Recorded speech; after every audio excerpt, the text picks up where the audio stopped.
Rabbi Nachman de Breslev. On ne chante pas assez Nanach, Nachman, Nachman, Meuman. Mes amis, regardez bien à l'époque de Rabbi Nathan, Chas Veshalom, quand il y a eu l'épidémie là-bas, comme quand il y a eu l'épidémie de Rabbi Nathan, l'épidémie de la peste. Et malheureusement, son fils Rabbi Yitzhak, il a atteint la maladie. Et ses enfants aussi, ils ont atteint la maladie. Et Chas Veshalom, Rabbi Yitzhak, le fils de Rabbi Nathan, a perdu sa fille. Il a perdu sa fille dans l'épidémie de la peste.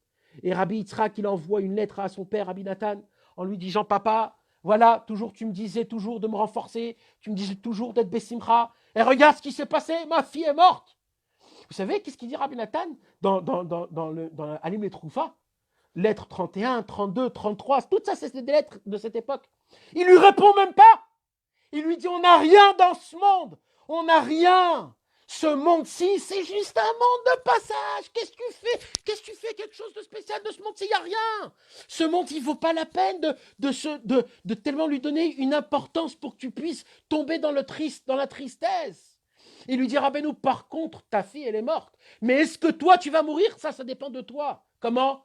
Si tu tombes dans la mélancolie, si tu es comme tous les autres qui ont peur, si tu tombes dans le vice du Yetzer Hara, comme quoi c'est très grave, comme quoi c'est un temps de guerre, etc. Non, toi tu vas faire l'inverse, tu vas faire ta voï, ta chouri, tu vas tachir, tu vas chanter, tu vas danser, tu vas te renforcer. Et vous savez ce qu'il dit là-bas? Il dit là-bas un sod qui est énorme, mes amis, il est énorme, énorme ce sod. Il dit quoi? Il dit il faut être content de quoi? Parce qu'on connaît la Torah du chant nouveau. Et il dit car tout ce qui se passe dans la vie d'un homme, passé, présent, futur, de lui, de sa femme, de ses enfants, de ses ancêtres et ses arrière-grands-parents, de toute sa descendance qui va emmener, tout ce qui se passe dans l'être humain, il est inclus dans quoi? Dans le chant nouveau, dans le nigoun. Comme ça, il dit Rabbi Nathan, dans Alim les Troufa. Maintenant, nous, on ne comprend pas ce que ça veut dire. Et comme par hasard, 100 ans plus tard, Rabbi Israël, il dit dans les Kalatot, dans Israël Sabah, il dit quoi? Il dit les gens vont se poser la question. C'est quoi Nanar? C'est quoi Nanar? En Italie et en Chine, etc.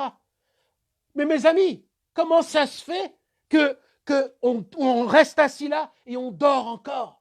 On doit envahir le monde du Nanar. Malheureusement, nous-mêmes, on n'a pas d'émouna dans le Nanar, Nachman, Nachman, Meuman. Rabbi Israël, il a dit, ça renouvelle le Nanar, Nachman, Nachman, Meuman. Rien quand on le dit, rien quand on le prononce avec la émouna, avec la foi. Il dit Rabbi Nachman, on s'attache à la racine de la Torah, à la racine de tous les tzadikim, à la racine de toutes les mitzvot, à la racine de tout le Ham Israël. Rien qu'en disant une fois Nanar. Grâce au mot Nanar, toutes les guérisons y sont arrivées. Grâce à ça, tous les problèmes, toutes les épidémies, tout ce qui manque, tout Akadosh Baruch Hu, il nous donne. Et ça, mes amis, ça, c'est le Hémet. Et on ne le chante pas assez, on ne le vit pas assez avec la Emouna, encore une fois, mes amis.